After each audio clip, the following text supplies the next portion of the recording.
Welcome to FCAT After School, a podcast from SFU's Faculty of Communication, Art, and Technology. In each episode, we join student hosts in conversations with alumni as they explore career journeys since graduation and gather advice for the next generation.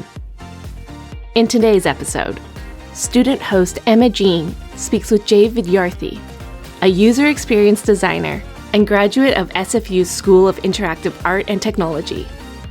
He is the founder of Still Ape, a design firm that only works with organizations with compassionate missions. Listen in for a conversation about how meditation practice influenced Jay's work, the long arc of time, and how to find what fuels your fire.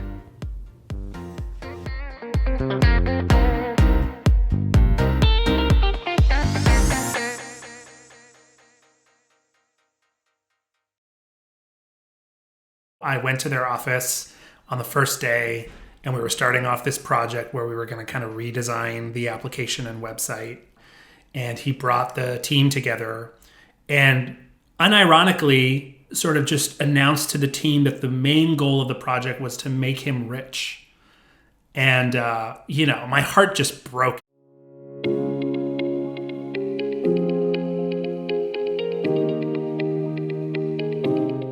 Think about what you wanted to be when you grew up, before you maybe had to work for people who just wanted to get rich. A firefighter, an astronaut, probably changed a lot. For me, I wanted to be a singer, a newspaper reporter, a pharmacist, a politician, a bit all over the place like any product of a kid's imagination, but looking back, I think I can see a common thread. A desire to creatively reflect the world as I saw it, perhaps as I wanted it to be.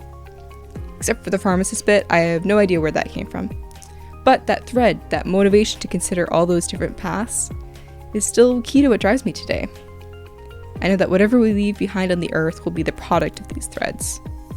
Today's guest has made his own thread integral to his career and the body of work that he hopes to leave behind. I don't work on anything that isn't related to what I want to see in the world in terms of more well-being, more compassion, more mindfulness. And for those of us who are into tech, that might immediately call to mind the fact that most technology does the opposite. That voice you hear belongs to Jay Vidyarthi.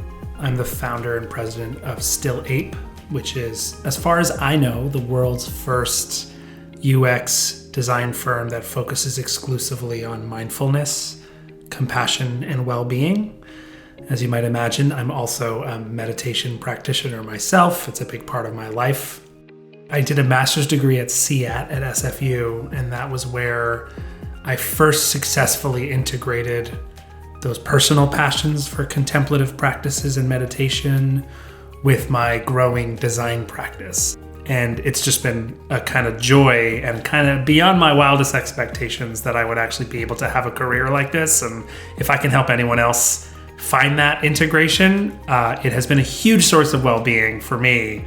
And I wish that upon everyone, that they can integrate their personal passions with their work in the way that I've somehow miraculously been able to do. As a user experience designer, Jay's dedicated his career to cultivating digital designs that connect human beings back to themselves, rather than as tools of escape from our own minds. After all, technology can be a beautiful thing. Jay knows this well. What was it that first got you interested in user experience design? What was it that first piqued your interest in that field? I grew up into technology. I'm like an elder millennial. I'm almost 40. And so, I was one of the first generations with all the home console gaming, and I was super into games. Final Fantasy III was like one of my earliest memories of just being like jaw on the floor of how incredible a game was. So I'm playing with all these games growing up, and obviously at the time, a lot of the wisdom when I became like a teenager would suggest that I should be kind of into engineering. But there was something else that was kind of happening where I was really into psychology. I had close family members that dealt with mental health issues, significant ones. And some of those actually helped me realize, I think at a younger age than we usually do as humans, that our perception shapes our reality. And so I got really curious about psychology, and I was into technology. And so in my high school years, I started reading about cognitive science and some of that abstract intersection between psychology and technology.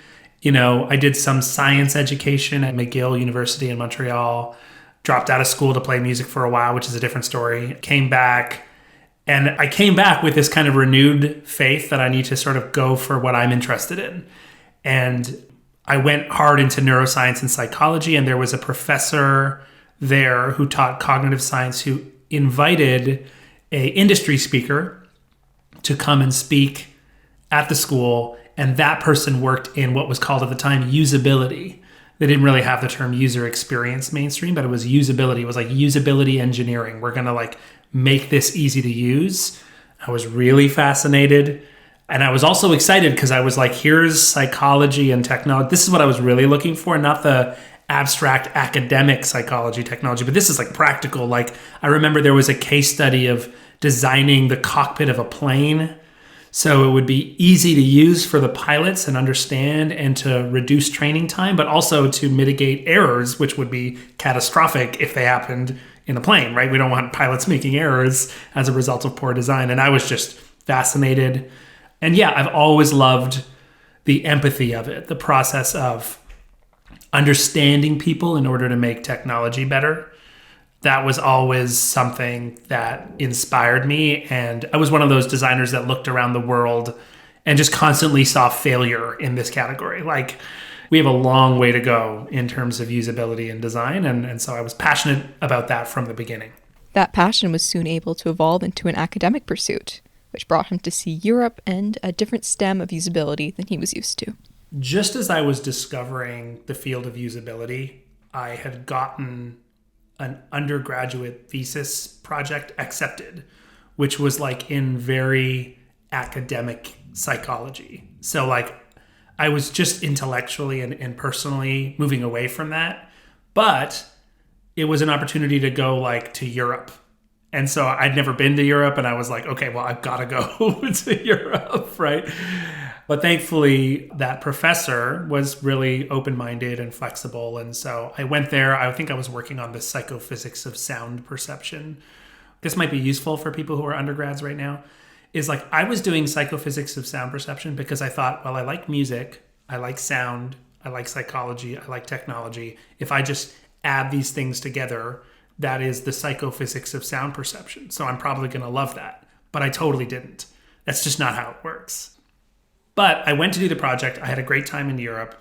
And while I was there, my professor, I kind of told him about this new interest in usability. And he gave me the opportunity to work on the usability of the science experiment. So I got a chance to kind of taste usability in that context. So Evan Balaban, wherever you are, thank you so much for that opportunity. And so when I came back, I was even more sure that I wanted to explore this. So when I finished my undergrad, I started looking for jobs in usability. But someone was like, just try to talk with a lot of people and ask for help. So don't try to like apply, because you can get so caught up in just like looking at the job listings. And that's an illusion, because if a job reaches the job listings, it means they've already looked through their networks and they haven't found someone and now they're desperate. You should just reach out and be like, I'm young, I'm hungry, I'm passionate about this field, and one day I want to be like you. Can we chat for 30 minutes? Just get to know them and understand them. And I did that. I talked with a bunch of people, and one of the people I talked about was the founder of a usability consultancy in Montreal. And I don't know, we just had a great connection and a great spark. And then she invited me to come meet the team. And I actually came and I presented the work that I did in Italy, and they hired me on the spot. And I remember the other founder of the company was like, this is like a small boutique consultancy, was like, listen, you don't have any of the skills that we need yet, but we can just tell you're into this and we can tell that you're smart. And so we're going to do a bit of a pilot period, but your goal is just to learn quickly and try to be as useful as you can. And in 3 months or something, we'll kind of assess. And within 3 months, I was contributing realistically, and that became my first job. And I worked there for 5 years before I pivoted and came to SFU. Interesting. What did you see as the main differences between designing and working with usability from an academic perspective to when you started working on a hands-on kind of entrepreneurial startup sort of consulting perspective? Yeah, I think it's different for everyone, but I was really motivated by the direct impact on people, both including the users of that technology who literally are using the technology today. And if we ship an update, it will make their experience better tomorrow, which is just the complete opposite of how things feel in academia sometimes, where it feels like maybe no one will ever read this. And if they do, maybe in 4 years, it's like, the other thing is like that feeling of direct interaction with a client who's paying you directly to fix a problem. And you fix that problem and you see the smile on their face and they challenge you and they say, that's not what we're looking for. And you go back and forth. It just felt a lot more real and a lot less abstract. Understanding yourself is essential to knowing which of these systems might be a better fit. Like if you are someone who needs that immediate engagement and someone to challenge you, the client is going to run you through the rails. And if you like that, that's going to help you. And if that really scares you, then academia is a place where you're going to get space and more time, but a little bit less direct motivation and engagement as well. So it's up to who you are. The Jay in that moment was looking for a little less conversation and a little more action, so he continued his professional life as a designer. Yeah, so fast forward 4 or 5 years at this consulting job in Montreal, worked on a number of projects, still loving the design process, but getting a little bit disempowered with some of the projects I'm working on. There's one that I always point out as it was just a very impactful moment for me where a client hired us to do this kind of design, usability, UX work. They asked for someone to go on site to their office, and that someone was me. And so I went to their office on the first day, and we were starting off this project where we were going to kind of redesign the application and website. And he brought the team together and unironically sort of just announced to the team that the main goal of the project was to make him rich. And, my heart just broke. And it was like he was laughing and everyone was laughing. It was a joke. But, I wasn't very wise yet, but I was wise enough to be like, this is not a joke. That is actually the goal of this project. And it's just, I am so not motivated. My view of a lot of these projects we were working on started to crumble because I realized I didn't really care about a lot of the projects that I was working on.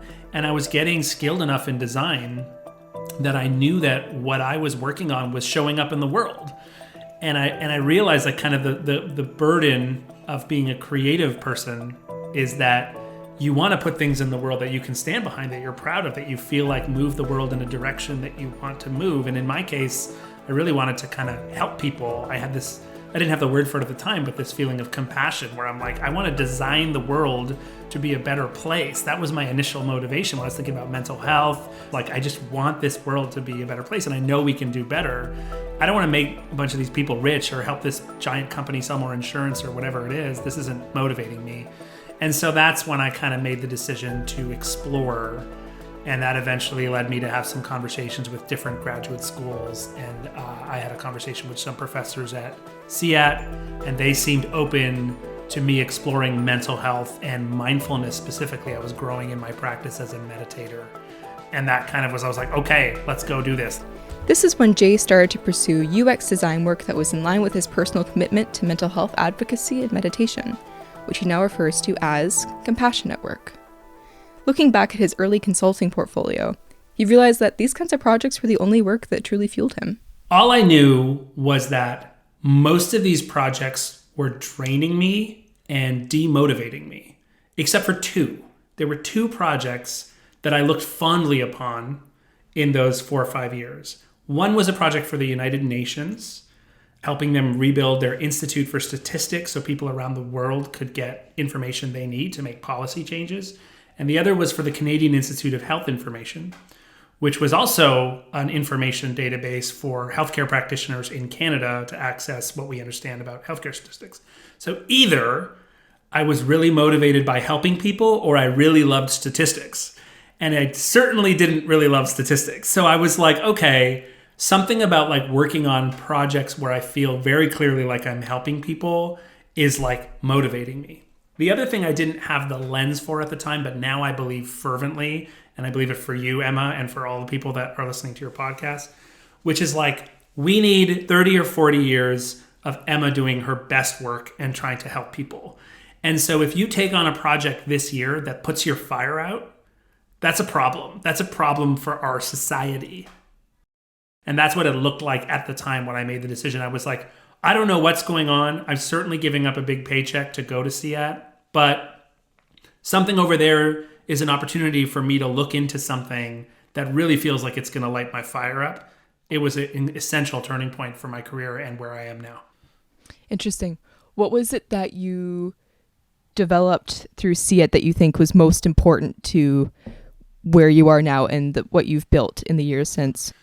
Yeah, I think there's a couple ways to answer that question. The first thing I'll say is, all the other people that were in the graduate program with me, I can easily group our cohort at least into the people that came in with a clear mission and agenda, and the people that came in and hoped the school would give them a mission. But there were a couple people who, like me, came in and were like, I'm here specifically because this design career is not lighting me up, and I want to apply my skills to something that lights me up. So I'm here to find out more clearly what lights me up, and I'm here to pursue it aggressively. That was my mindset. And I recommend that. I think it's easy for us, especially with the school system, to kind of disempower us about our own fate. But really, the school is just a structure. It's really going to be what you make of it. What Jay made out of that structure was a set of fully formed designs in line with his passions. I did a number of projects there, and then the main kind of capstone project was this project called Sonic Cradle. Basically, interaction paradigm designed to simulate the attentional loop of mindfulness meditation through design in a way that you wouldn't instruct people that they're going to meditate. Just go try this thing out. Go sit in Sonic Cradle, and the interaction paradigm would meditate them, and I wanted to measure whether that was possible with technology. And so basically, with a lot of iteration and fun design process stuff, I got to kind of tweak and play, and eventually the final Sonic Cradle chamber was basically a sensory deprivation chamber with a hammock where you comfortably suspended horizontally, and we had speakers around it and a subwoofer under you, and you basically used a breathing sensor to compose music, but the only controller was your breath.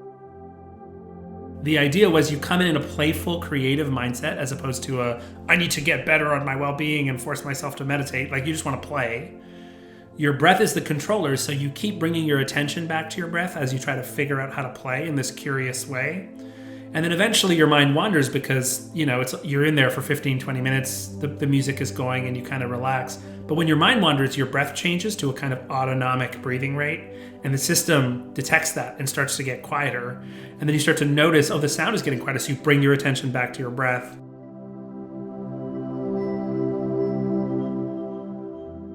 I was pretty confident I was just going to do this kooky project and then go back to work at the consultancy, but I managed to get a bunch of press attention and academic publications and was able to use that to pivot my career into continuing in this field. This field being the world of mindful design. In the years since attending SIAT, Jay has started working exclusively on projects that work to create the mindful, thoughtful world that he wants to see. I was exposed to meditation at a young age. Before I came to SIAT, I was already sort of exploring it a little more deeply. And then going to SIAT was an opportunity for me. I had space. That's one of the things that SFU provided me with, which was I wasn't just under the gun on all these deadlines. I had some space to learn and explore. So while I was taking classes, I was also going on my first silent retreats and reading lots of books about meditation as well as about science and design and technology, right? So my publications, I was citing the science of meditation as much as I was citing design work. I kind of proved to myself that technology wasn't the opposite of meditation, that it was possible to use technology in service of awareness and mental health and well-being. I started to apply that idea into my career, joined a startup, launched a product called Muse, the brain sensing headband, which was a brain sensor for meditation.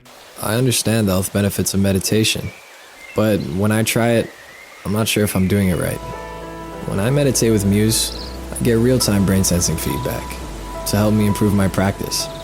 Meditation made easy. Muse gives you a score based on your brain state, which is a really motivating thing, but it can also be a tool for self-judgment. And self-judgment is not helpful in meditation. So one of my big tasks when designing the Muse experience was trying to figure out how do we motivate people without making them judge themselves? Because if they're judging themselves, they might be getting compulsively into getting a high score, but not actually relaxing in an awareness practice, right? So you fast forward to Healthy Minds program, which is a free app that I've helped create. By the time I showed up there to help, I'm able to kind of thread that needle a little bit better to understand how we can use technology and design and create a user experience that really will serve people and avoid some of the pitfalls and the ideas that might come up. Jay grew in his experiences, not just in design, but with a budding interest in the business side of UX work. Yeah, so I never, ever saw myself as an entrepreneur. But one of the things I said when I joined Muse was I was like, this might be an opportunity for me to see what a startup is like. And if I really like it and I look at the founders and learn from them, then maybe I can start my own business later. The project that Jay directs his time into these days to develop products and organizations with the same values and goals that he's proudest of is Still Ape, his previously mentioned design consultancy firm that only works on projects with compassionate missions. And one of the theses that I had was, can I support my family without compromising on my values? Can I only freelance and work on projects that align with this? And as it turns out, not only was I able to achieve that, I started to bring other freelancers on board to come and help with these projects, And I think it was 2020 or 2019 when we rebranded into an agency, called ourselves a team, and incorporated the business Still Ape. We only work on projects related to well-being. So we amass and come together when there's an organization in this space that really needs our expertise. We help them bring things to market. We help them test what they already have in market. We help them iterate and design in a human-centered design way where we're really making it connect with their target audience more and helping them clarify who their target audience is and how to find that elusive product market fit. These elements of Jay's personal and professional priorities all converge in his upcoming book, which he was in the process of writing as we spoke. Basically, it's kind of like a guide to understand with nuance that technology is not the enemy. Mindlessness is the enemy. And technology, a lot of it promotes mindlessness, but we don't have to let it do that. At the same time, if we try to abandon technology altogether and we lose all the benefits of it, we live a life of shame and guilt and resistance because this is a technological world. Ultimately, what I realized was I look up to all these incredible mindfulness teachers who have taught me so much about how to be a person, how to be in a mind. A lot of them say technology is evil. They kind of like imply that technology is bad and ruining our state of mind. They're not wrong, but they're also not people who grew up on video games and aren't aware of the incredible joy and connection that those of us who love technology get from it. And so as I started to see this widening divide where most people are basically in tech all the time, using tech, compulsively using tech, or even accelerationists who work in tech, trying to just solve all the problems with tech, all the wellness people, like my peers in the mindfulness, are becoming like anti-tech. And that's where I saw this opportunity to create something that might help people find the nuance. Those of us who love technology and still want to live mindfully, that's who the book is for. Think of the future. What does it hold? How do you imagine today's technology, its advances, cutting-edge features, flights of fancies, inconceivable potentials will look tomorrow? My generation will be at the edge of it. The next generation will be at its heart. To close our conversation, I wanted to know how Jay wants his work to shape the future, as in his own and ours as a global collective, and how that changed when he became a father. I find it kind of surprising that a lot of parenting stuff did come out when I was in the writing process. I write in my book a little bit about how like the lessons that I've learned parenting my child are just as useful for parenting my inner child around technology. And that's kind of what I hope for, is that we're all able to find a healthy relationship with technology where we can put up boundaries where we need to put boundaries. We can have the awareness where we know when something is getting too sticky for us and destroying our quality of life, but without sacrificing all the things we love about technology. There should be no guilt for you to go watch a TV show tonight or even watch 2 episodes or something. You shouldn't feel like you're wasting your time. There's some great shows out there and they're really inspiring and beautiful, and we feel big emotions. And it's not evil to go play a video game or to watch a show or to use social media. But we all know these things can get further. How do we find that middle way is something that I want to help I want to help people find. I want to find for myself. I want to help my son find. And I write about that a lot in the book. The act of writing a guidebook and parenting himself and his son through a technological world aren't momentary concerns for Jay. From his view, they are seeds planted for a future world that he won't see, hoping that they will grow to connect us to ourselves and others, blossoming alongside a growing digital world. Hopefully. So in terms of technology for mindfulness, I have this vision that as technologists, we are gonna, to put it lightly, get our shit together and stop creating technologies that are destroying our mental health or pillars of our democracy. We're gonna fix the incentives and find a way to create technologies that really serve us. And it's a really lofty goal. It runs counter to a lot of the incentives that are currently out there, but bigger changes have happened. Small goals, right? Underachiever. One thing that helps me stay motivated with these lofty goals is that I really am taking a view, especially when I hit 30, of like the long arc of time. My new frame is to be a good ancestor, is to say that I'm gonna do this work because I believe in it, and I'm gonna fully accept that I may die before someone picks up this book or uses one of these technologies or reads one of these things and has the moment that leads to the change that we need and hits some of these lofty goals. So I don't think these are goals that I'm gonna hit by myself. I think that me and an amazing community of peers, as well as peers that are babies now, that are gonna contribute to this cause, that are eventually gonna lead to that positive change, right? So I hope that, I guess I have a lot of faith in young people like yourself and the people at SFU to carry the work forward. And I feel like my role is to just plant seeds, just like the people before me planted seeds. And maybe someone who's not even born yet is gonna be 23 and they're gonna pick up my book along with a bunch of other books from so many years ago, and they're gonna look at the techno society they're in and they're gonna realize, oh, there was a time before this and something went wrong and we need to undo this and start a political movement and get power and make some big changes. And I'll be in the ground by then. And that vision is something that helps me stay motivated and helps me stave off any self-criticism or doubt to work on what I believe in. The long arc of time. It's a grounding idea. How are my actions today contributing to it? For better or for worse? Jay's path to get to where he is today and where it will lead him into the future speaks to it as a sort of North Star, a guide. When the here and now seems chaotic, uncertain, perhaps it's best to fix our gaze on what it's all for, even if our focus is figuring out what that should be. May it always guide us to where we need to be.